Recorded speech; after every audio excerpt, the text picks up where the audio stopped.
اللهم صل على محمد وعلى محمد.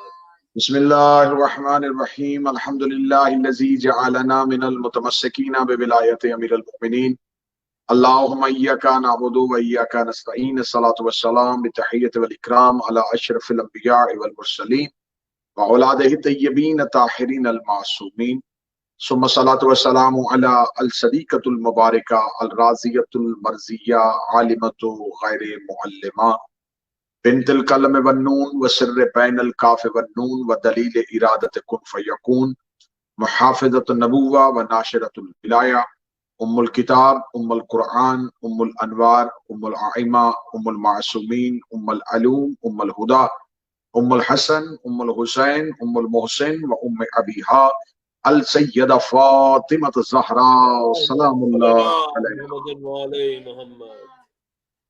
ولعن اللہ تعالی علی اعدائهم اجمعین اما بعد فقد قال حق سبحانہ تعالی فی کتابہ المجید و فرقان الحمید بسم اللہ الرحمن الرحیم وما ادراک ما لیلۃ القدر بلند تر صلوات. اللهم صل على محمد وعلى محمد.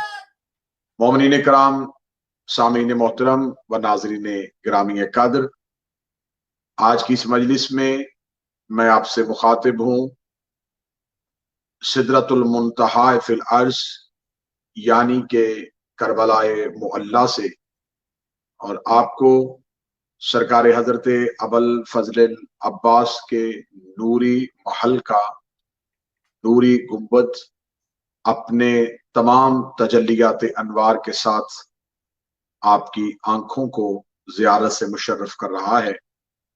آپ سننے والے تمام سامعین اور دیکھنے والے تمام ناظرین کی جانب سے بارگاہ حضرت ابوالفضل العباس میں اور بارگاہ کریم کربلا میں، دونوں بادشاہوں کی بارگاہوں میں آپ کی نیابت میں سلام پیش کرتا ہوں، اور دعا ہے میرا مالک آپ تمام کو جلد از جلد کربلا کی زیارت نصیب فرمائے۔ اللہ آمین۔ آج کی اس مجلس ولایت علی 313 چینل کے وساطت سے ہمارے برادر ذی وقار جناب سید انتصار حسین شاہ صاحب، ان کے خانوادہ کی میرا مولا توفیقات میں اضافہ فرمائے۔ جس مشن حسینی کو لے کے یہ چل رہے ہیں، میرا مالک اس مشن کو اپنی بارگاہ میں قبول فرمائے اور ان کی نوکری پہ ان کو اجر عظیم عطا فرمائے۔ آج کی یہ مجلس مخصوص اور منسوب کی گئی ہے اس معظمہ کے ساتھ، اس شہزادی کے ساتھ جس کا اسم مبارک وہی ہے جو رسول کی بیٹی سیدہ کا اسم مبارک ہے۔ اگر ہم دنیاوی اعتبار سے دیکھیں تو دنیاوی اعتبار سے ہر دور میں عورت کا کردار نمایاں رہا ہے۔ جیسا کہ خدا نے جب انسانیت کا آغاز کیا تو انسانیت کے آغاز میں جب ایک حجت کو لباس مرد میں اتارا گیا تو اس کے ساتھ ایک مستور جناب حوا کو اتارا گیا۔ ہمیں ہر نبی کی کہانی میں کہیں نہ کہیں کسی نہ کسی مستور کا کردار نظر آتا ہے، لیکن جہاں اس مستور کے کردار کو ہم نے تاریخ میں دیکھا تو وہ کبھی بیوی کے روپ میں، کبھی بیٹی کے روپ میں، اور کبھی ماں کے روپ میں۔ اگر ہم نے حضرت حوا کو دیکھا تو وہ ماں کا روپ تھا، اگر ہم نے جناب آسیہ کو دیکھا تو وہ اس دور کے ظالم، اس دور کے ایک ملعون شخص کے گھر میں تھی تو زوجہ کی حیثیت سے، لیکن ایک حجت کو اپنی گود میں پال رہی تھی۔ پھر ہم نے جناب مریم کے کردار کو دیکھا تو جناب مریم ہمیں ایک ماں کے روپ میں نظر آئی۔ میں نے تمام خواتین کے کردار کو جب دیکھا تو ہر ایک خاتون ہر ایک دور میں نبی کے ساتھ رشتوں کے اعتبار سے پہچانی گئی، لیکن جب میں نے آل محمد کے گھر کی برگزیدہ مخدرات عصمت کو دیکھا تو یہاں مجھے کہانی بالکل عجب نظر آئی۔ کہ یہاں رشتوں کی اعتبار تو تھا، لیکن یہاں حجت کے ساتھ وفا کا معیار بڑا بلند تھا۔ اگر میں نے جناب سیدہ کو دیکھا تو جناب سیدہ بظاہر رشتے کے اعتبار سے تو رسول کی بیٹی تھی، لیکن یہ واحد بیٹی تھی جس کے احترام میں مجھے اٹھتا ہوا نبیوں کا سردار نظر آ رہا تھا۔ میں نے اس شہزادی کو دیکھا کہ شہزادی چادر کے نیچے آتی ہے تو خدا تعارف کے انداز کو بدل کے تعارف حجتوں سے نکال کے تعارف کا مرکز اس بی بی کی ذات کو بنا دیتا ہے۔ بے شک۔ اگر میں نے شہزادی فاتح شام کو دیکھا تو فاتح شام کا کردار اتنا موزوں تھا کہ جناب فاتح شام رشتوں کے اعتبار سے تو ایک بہن اور ایک پھپھی کے روپ میں تھی، لیکن میں نے اس دور کی امامتوں کو اس شہزادی سے مشورہ کرتے ہوئے دیکھا۔ میں نے اس دور کی حجتوں کو شہزادی کے حکم کے مطابق چلتے ہوئے دیکھا۔ میں نے اس شہزادی کے روپ کو اس انداز میں دیکھا کہ اس کے سامنے وفا کا سلطان نظروں کو جھکائے ہوئے کھڑا ہے اور کرم کا بادشاہ اپنے ہاتھوں کو باندھے ہوئے کھڑا ہے۔ جب میں نے دیکھا تو پھر مجھے یہ نظر آیا کہ یہاں رشتوں کا اعتبار نہیں ہے، اس گھر میں احترام حجت اور اس گھر میں ہر ایک ذات کی اپنی حیثیت ہے اور وہ اسی حیثیت سے پہچانی جا رہی ہے۔ اب آج کی گفتگو ہے میری اس پاک معظمہ شہزادی پہ جس کا نام نامی فاطمہ ہے اور لقب بھی کا کریمہ اہل بیت ہے، اہل بیت کے گھر کی کریمہ۔ سامعین گرامی قدر اور ناظرین محترم کی کمال عجب منظر ہے کہ اس گھر میں یہ شہزادی جو ہے یہ کریمہ اہل بیت ہے، یہ کریمہ مخلوق نہیں، یہ اہل بیت کے گھر کی کریمہ ہے۔ کیا کس گھر کی کریمہ ہے؟ جس گھر میں جناب سیدہ عالمیان جیسی شخصیت موجود ہے، جس خاندان میں جناب فاتح شام جیسی ذات موجود ہے، جس گھر میں باب الحوائج، جس گھر میں جنت کے سردار، جس گھر میں صداقت کا بادشاہ، جس گھر میں عبادتوں کی زینت، ان تمام شخصیات کے ہوتے ہوئے پھر جو اپنے آپ کو کریمہ اہل بیت کہلوائے وہ یہ شہزادی معصومہ کم صلوات اللہ علیہ۔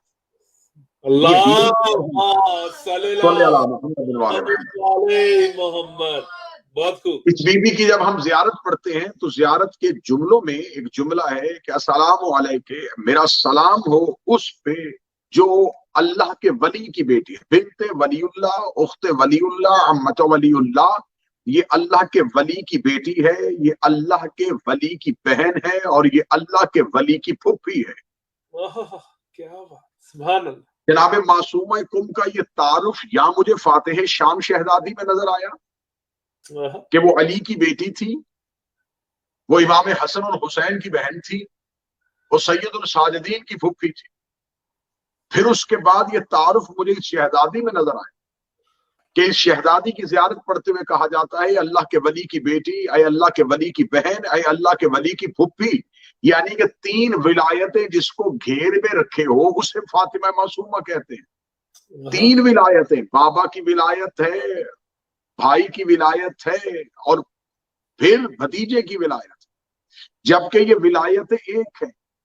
میں یہاں پر تین ولیوں کا تذکرہ کر رہا ہوں، اس بی بی کا رشتہ تین ولیوں کے ساتھ ہے۔ اس کا باپ ولی ہے، یہ ولی کی بہن ہے، یہ ولی کی پھوپھی ہے۔ میں بار بار لفظ دہرا رہا ہوں کہ اس شہزادی کو کریمہ اہل بیت کے ساتھ ایک تعلق ایسا بن رہا ہے کہ اس بی بی کا رشتہ تین ولیوں کے ساتھ ہے۔ میں بار بار تین ولی کہہ کے آپ کو اس بات کی طرف متوجہ کر رہا ہوں، اس شہزادی کا رشتہ تین ولیوں کے ساتھ ہے، اور خدا نے قرآن میں بھی تین ہی ولیوں کا تذکرہ کیا ہے۔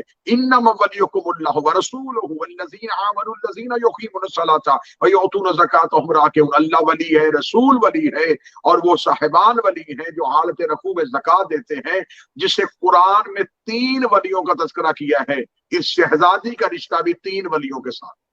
کیا بات ہے، نعرہ حیدری یا علی حق۔ پھر اس شہزادی کا کیا منفرد مقام ہے کہ اس کا باپ باب الحوائج ہے۔ یہ شہزادی ہے موسی کاظم کی، بابا باب الحوائج. پھر بھائی ہے تو بھائی کون ہے؟ مشہد کا سردار، شمس الشموس، انیس النفوس. کیا کہنے کہ جس کا باپ باب الحوائج ہے، جس کا بھائی شمس الشموس ہے، اور پھر جس کا بھتیجا محمد التقی الجواد ہے. یہ تین حجتوں کا رشتہ دیکھیے شہزادی کے ساتھ کس قدر منفرد ہے، اور یہ بیوی تینوں میں مرکزی حیثیت کے ساتھ کھڑی ہے. یعنی رشتے کے اعتبار سے اگر دیکھا جائے تو یہ میری شہزادی میرے مولا کی سب سے چھوٹی دختر ہے، چھوٹی شہزادی. اور جو اولاد حضرت امام موسی کاظم علیہ السلام کا تذکرہ کتابوں میں ہمیں ملا تو وہ یہ ملا کہ ایک روایت ہے کہ 17 بیٹیاں اور 18 بیٹے تھے، اور ایک روایت ہے کہ 20 بیٹیاں اور 20 بیٹے تھے. اگر 17 کی روایت کو تسلیم کیا جائے، 17 بیٹیاں اور 18 بیٹے، تو یہ بھی تعداد بہتر ہے. اور اگر 20 کو دیکھا جائے تو یہ بھی تعداد کافی ہے. میں جو جملہ سمجھانا چاہتا ہوں، مجھے تعداد پہ تعین نہیں کرنا، مجھے شہزادی کا یہ تعارف پیش آپ کے سامنے کرنا ہے کہ 17 کی 17 بیٹیاں، 20 کی 20 بیٹیاں، 18 کے 18 بیٹے، یہ سارے ہی امام کے بیٹے اور امام کی بیٹیاں.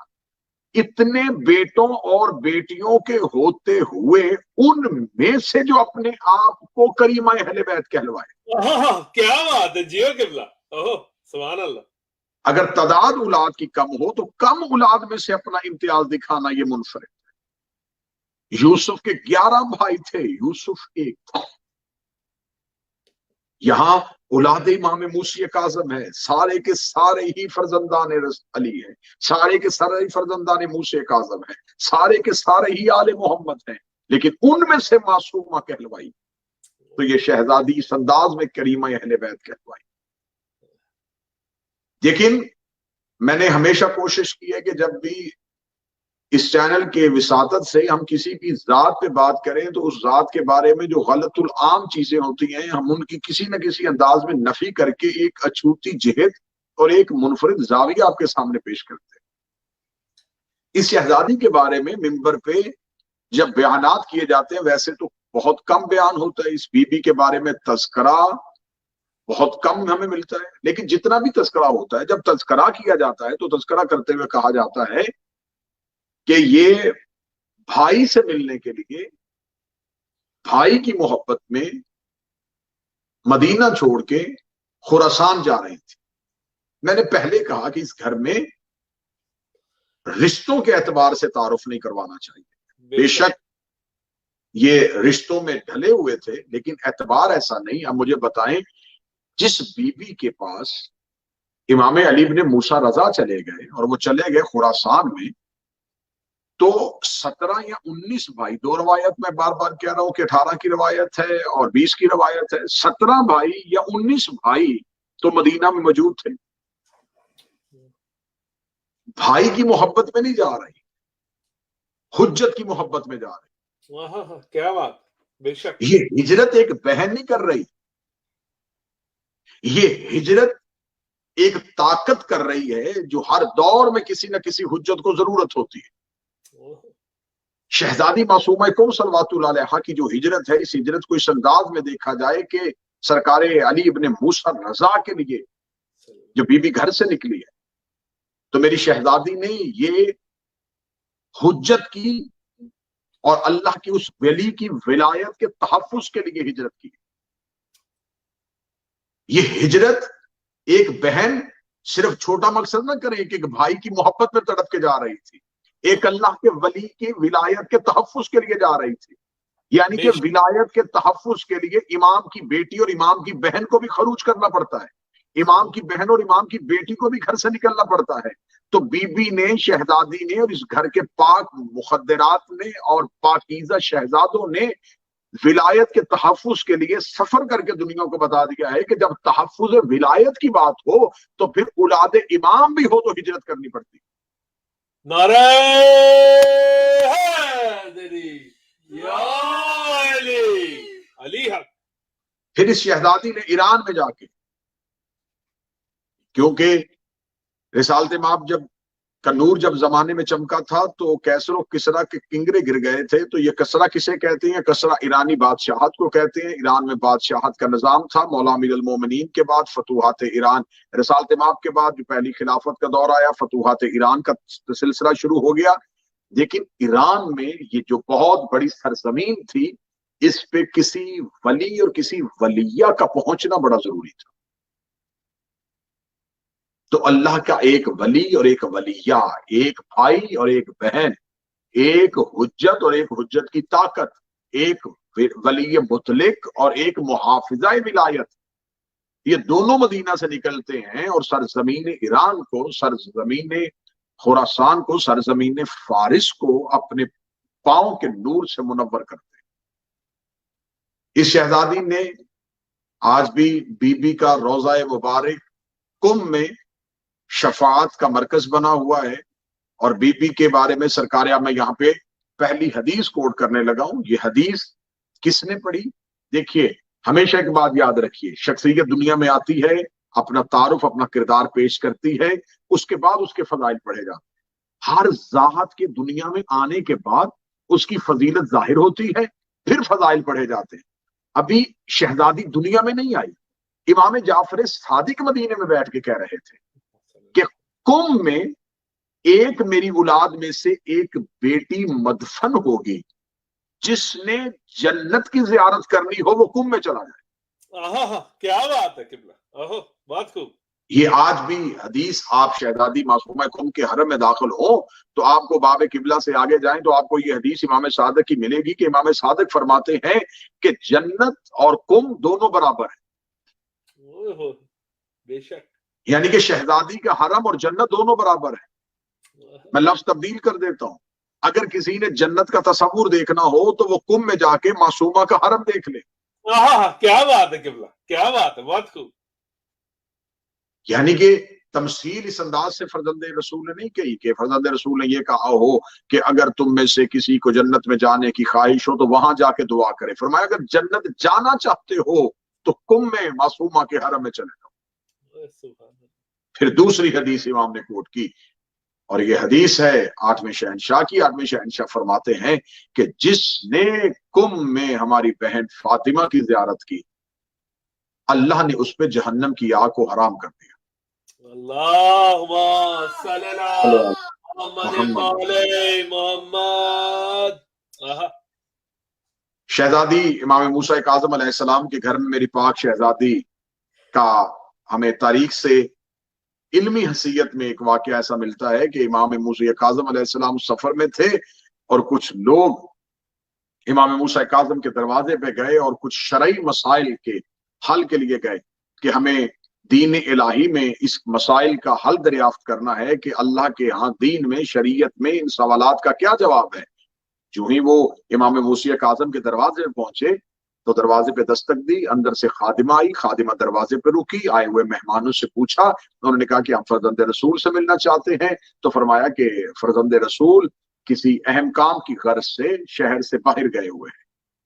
انہوں نے کہا کہ ہم تو کچھ سوالات کے حل کے لیے گئے تھے تو ہم واپس جا رہے ہیں. لیکن کیا خبر تھی کہ اس دروازے سے واپس جانا اس دروازے کی توہین ہے. اگر وہ پہنچ ہی گئے تھے صاحب سلونی کے دروازے تھے تو صاحب سلونی کے دروازے سے یوں خالی واپس پلٹ نہیں سکتے تھے. خادمہ نے کہا رکیے، آپ مجھے بتائیں کہ آپ کے سوالات کیا ہیں. انہوں نے کہا ہمارے سوالات تو ہم امام کے سامنے بیٹھیں گے تو امام کے سامنے پیش کریں گے. خادمہ نے کہا کہ اپنے سوالات کو ایک کاغذ پہ تحریر کرو اور وہ کاغذ کا ٹکڑا میرے حوالے کرو. انہوں نے کہا جب امام یہاں پہ ہے ہی نہیں تو پھر آپ سوالات کو لکھوا کیوں رہی ہیں؟ تو خادمہ نے کہا کہ آپ سوالات لکھیں، امام موجود نہیں ہے لیکن امام کی بیٹی موجود ہے. سبحان اللہ. شہزادی موجود ہے. اب یہ پہلا تعارف تاریخ میں بی بی کا اس انداز میں ہوا کہ کتب کی روایات کہتی ہیں کہ ان لوگوں نے اپنے سوالات لکھے، خادمہ لے کے آئی. شہزادی معصومہ کم نے شرعی مسائل کا جوابات لکھے، جوابات لکھ کے ان لوگوں تک پہنچائے. انہوں نے جب جوابات دیکھے تو جوابات پڑھے تو ایک دوسرے کی طرف حیران ہو کے کہہ رہے تھے کہ یہ تو سارے کا سارا گھر ہی علی ہے، یہ تو پورے کا پورا خاندان ہی محمد ہے. یہ تو جوابات بالکل قرآن کے مطابق ہے، یہ تو لہجہ امامت ہے، یہ تو ترتیب امام والی ہے. ایسی گفتگو تو صرف اللہ کی حجت کر سکتی ہے. یہ کیسے سوال بی بی نے جوابات اس طریقے سے لکھ لیے؟ خوش ہو کے مدینہ سے شہر سے باہر جا رہے تھے یا رستے میں امام موسی کاظم سے ملاقات ہوئی؟ امام موسی کاظم نے ملاقات کے بعد پوچھا کہاں آئے تھے؟ فرزند رسول آپ کی زیارت کے لیے آئے تھے، سوالات کا حل چاہتے تھے۔ فرمایا پوچھو تمہارے سوال کیا ہیں؟ مسکرا کے کہنے لگے دروازے سے جواب مل گیا ہے۔ امام نے فرمایا کس نے جواب دیا ہے؟ فرمایا خادمہ نے آپ کی بیٹی آپ کی شہزادی سے جوابات لکھوائے ہیں۔ امام نے کہا بتاؤ مجھے وہ سوالات کہاں ہیں اور لکھے ہوئے جوابات کہاں ہیں؟ جو ہی جوابات پہ امام موسی کاظم کی نظر پڑی تو آج کی گفتگو کا قیمتی ترین جملہ ہدیہ کرنے لگا ہوں۔ امام موسی کاظم نے اپنی بیٹی کی تحریر کو پڑھنے کے بعد چوما اور آنکھوں سے لگا کے کہا میرا باپ تجھ پہ فدا ہو، تو نے بالکل ویسے ہی لکھا جیسے حجت کو لکھنا چاہیے تھا۔ نعرہ حیدری یا علی، جی آپ نے بالکل جوابات اسی انداز میں دیے ہیں کہ جیسے امام وقت جواب دیتا ہے۔ تو اب میرا سوال ہے طالب علمانہ انداز سے کہ دین کے تحفظ اور شریعت کی تبلیغ امامت کی ذمہ داری ہے، تو جب امام کی ذمہ داری تھی تو فرزندان رسول یا دختران امام میں سے یہ امامت کی جھلک کیسے نظر آ رہی تھی؟ تو پھر پتا چلا کہ سارے کا سارا گھرانہ نور ہوتا ہے، ہر ایک لہجہ علی ہوتا ہے۔ ان کی بیٹیاں بھی جب چاہیں تو علی بن کے گفتگو شروع کر دیتی ہیں اور علی بن کے لکھنا شروع کر دیتی ہیں۔ بے شک بے شک۔ شہزادی کے عنوان سے ہمیں کتب میں مختلف قسم کی روایات ملتی ہیں، جو روایات شہزادی سے مروی ہوئی ہیں۔ یہ بالکل نئی چیز میں آپ کے سامنے پیش کروں گا کہ بہت سی ایسی حدیثیں ہم تک پہنچی ہیں جن حدیثوں پہ ہمیں مکمل یقین ہے اور وہ حدیثیں بالکل حق اور سچ ہیں، لیکن ہمیں یہ نہیں پتا کہ اس حدیث کی سند کیا ہے۔ اب میں بی بی کی ایک حدیث پڑھنے لگا ہوں۔ حدیث اتنی مشہور ہے، اتنی مشہور ہے کہ ہر ایک کو یاد ہے، لیکن کسی کو نہیں پتا کہ اس حدیث کی راویہ بی بی معصومہ کون۔ اب ذرا حدیث کی سند سنیے گا۔ جب بھی کوئی حدیث پیش کرتا ہے تو حدیث بغیر سند کے نہیں پیش کی جاتی۔ جو علم الحدیث سے واقف ہیں وہ جانتے ہوں گے کہ علم الحدیث کا یہ قانون ہے کہ جب بھی آپ حدیث پیش کریں یا روایت پیش کریں تو آپ کو پہلے سند دینی ہوگی، آپ کو بتانا پڑے گا کہ یہ حدیث آپ تک کیسے پہنچی، یہ حدیث جو ہے اس کا سلسلہ سند کیا ہے، اس کی توثیق دینی پڑتی ہے۔ یہ حدیث کتنی مضبوط ہے، یہ حدیث کتنی محکم ہے، یہ حدیث کتنی مدلل ہے، یہ حدیث کتنی مضبوط ہے۔ اس میں مختلف قسم کی احادیث کو علماء نے حصوں میں تقسیم کیا ہے۔ حدیث مرسل کون سی ہوتی ہے، شاذ کون سی ہوتی ہے، یہ روایات کی تقسیم ہے۔ لیکن سند بیان کرنا ہر ایک پہ ضروری ہوتا ہے کہ جب بھی وہ حدیث بیان کرے تو حدیث کی سند بیان کرے۔ اب میں رسول کی ایک حدیث پڑھنے لگا ہوں، سند سنیے گا۔ عن فاطمہ وعن فاطمہ وعن فاطمہ وعن فاطمہ وعن فاطمہ وعن فاطمہ وعن رسول اللہ۔ سبحان اللہ سبحان اللہ سبحان اللہ۔ حدیث کی سند سنیے۔ بی بی فاطمہ معصومہ کم نے حدیث نقل کی۔ بی بی فاطمہ معصومہ کم کہتی ہیں میں نے سنا ہے فاطمہ بنت جعفر صادق سے، انہوں نے سنا ہے فاطمہ بنت امام محمد باقر سے، انہوں نے سنا ہے فاطمہ بنت علی زین العابدین سے، انہوں نے سنا ہے فاطمہ بنت حسن سے، انہوں نے سنا ہے فاطمہ بنت حسین سے، انہوں نے سنا ہے فاطمہ بنت محمد سے، اور انہوں نے سنا ہے محمد رسول اللہ سے۔ سبحان اللہ، اللہم صلی اللہ محمد وعلی محمد۔ جیو قبلہ، حدیث کی سند دیکھیے گا، اس حدیث میں کتنی فاطمہ ہیں جو اس حدیث کی راویہ ہیں۔ یعنی کہ ہمارے پاس ایک حدیث بہت گھروں میں مشہور پڑھی جاتی ہے، حدیث قصہ عن جابر بن عبداللہ الانصاری عن فاطمہ الزہرا۔ یہ حدیث راوی ہے جابر اور اس نے سنا ہے جناب سیدہ سے، اور حدیث مضبوط ہو گئی۔ جس میں ایک فاطمہ ہے وہ حدیث اتنی بابرکت ہو جاتی ہے، جس میں 7 فاطمہ آ جائیں۔ سبحان اللہ، جیو قبلہ، سبحان اللہ۔ اب اس میں 7 فاطمہ آئی اور پھر آخری حدیث کس کی؟ رسول کی. رسول نے سنایا اپنی بیٹی فاطمہ کو، انہوں نے بتایا فاطمہ بنت حسین نے، فاطمہ بنت حسن، فاطمہ بنت حسن سے فاطمہ بنت حسین، اس کے بعد فاطمہ بنت علی، فاطمہ بنت محمد باقر، فاطمہ بنت جعفر صادق اور فاطمہ بنت موسی کا. اتنی فاطمہ آنے کے بعد اب حدیث سنیے گا. حدیث اتنی مشہور ہے لیکن خبر نہیں ہے کہ اس حدیث کی راویہ معصومہ کون ہے. فرمایا ہمارے جد رسول نے کہا من مات علی حب آل محمد مات شہیدا، جو دل میں آل محمد کی محبت رکھ کے مر گیا وہ شہید مر گیا. بے شک، کیا بات. اتنی معتبر حدیث ہے اور راویہ جو ہے بیان کرنے والی وہ میری بی بی معصومہ کون ہے. یا علی انت بنی بمنزلۃ ہارون بن موسیٰ، یہ حدیث بھی شہزادی نے روایت. بی بی علمی اعتبار کے ساتھ اتنی مضبوط ہے، اتنی، ویسے تو یہ لفظ کہنا بھی اس گھر کے شایع نشان نہیں کہ جو خود ہی علم ہو، جن کی زبان سے نکلے تو علم بنے، لیکن بی بی کا کتب میں علمی مقام اتنا بیان کیا گیا ہے کہ جیسے فاتح شام نے بازار میں علی کی بیٹی بن کے علی کے لہجے میں بولی تھی، تو یہ امام موسیٰ کاظم کے گھر میں رہ کے محمد بن کے بھی بولتی تھی اور علی بن کے بھی بولتی تھی. کیا بات، بے شک.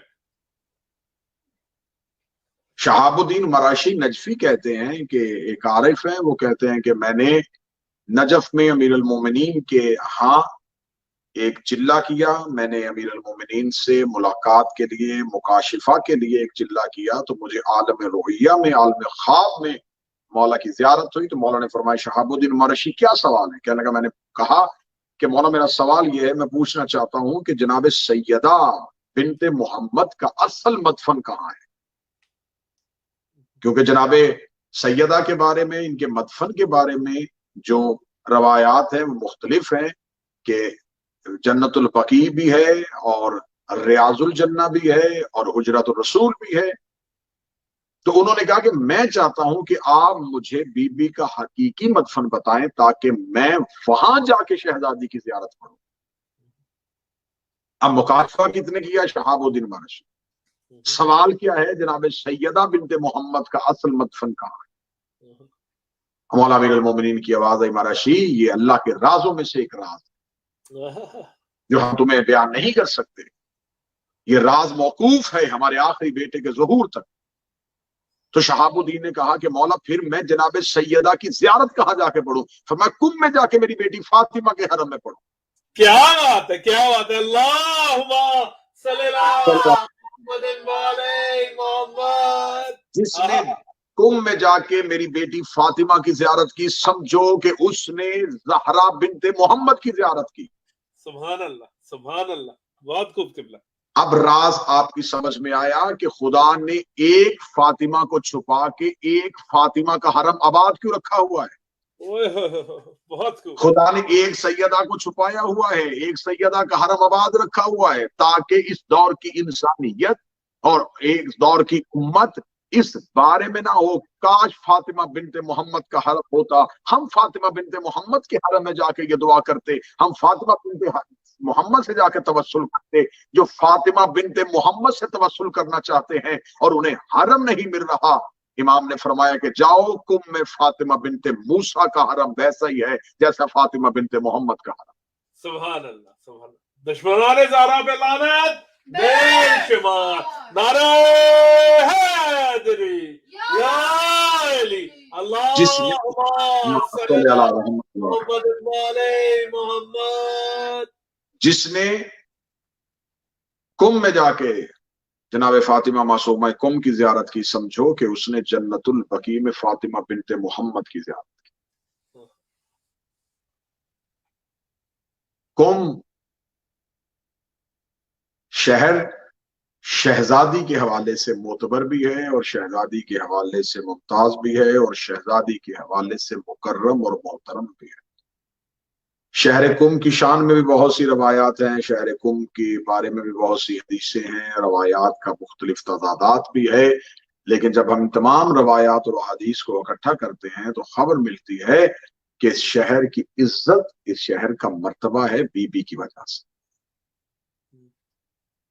مدینہ رسول کی وجہ سے پہچانا گیا، مکہ توحید کی وجہ سے پہچانا گیا، نجف علی کی وجہ سے پہچانا گیا، کربلا حسین کی وجہ سے پہچانا گیا، سامرہ امام حسن عسکری اور امام علی نقی بادشاہ کی وجہ سے پہچانا گیا، کاظمین امام موسی کاظم اور امام تقی جواد کی وجہ سے پہچانا گیا. مشہد شہر کی پہچان امام رضا ہے اور کم شہر کی شناخت معصومہ ہے. بے شک بے شک. کیا کہنے اس گھر کے پاک شہزادوں اور پاک شہزادیوں کو، ان کے نام کے ساتھ نسبت پا کے شہر بھی شریف ہو جاتے.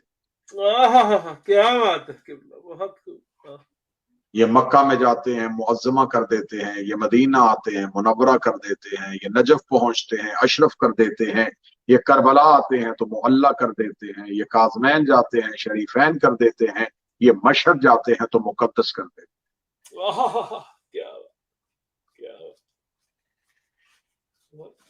ان کی عزت ہے، یہ چاہیں تو جس شہر میں آ جائیں اس شہر کی مٹی کو شفا بنا دیتے ہیں. بے شک. یہ جس شہر میں جائیں اس شہر کے کھارے پانی کو میٹھا کر دیتے ہیں، پھر میٹھے سے آب زمزم کر دیتے ہیں. یہ جس شہر میں جائیں اس شہر کی گلیوں کو طوبائے نور بنا دیتے ہیں. بے شک. آج بھی قم کی افضلیت وہ شہزادی ہے. 200 ہجری میں امام علی بن موسیٰ رضا نے مدینہ چھوڑا اور 200 ہجری کے بعد 201 یعنی کہ اگلے سال شہزادی کی ہجرت ہوئی. بی بی گھر سے خراسان کے لیے امام سے ملاقات کے لیے چلی. اس شہزادی کے بارے میں بہت کچھ لکھا جا چکا، بہت کچھ پڑھا جا چکا، بہت ریسرچ اور بہت تحقیق ہوئی اور ابھی تک ہو رہی ہے.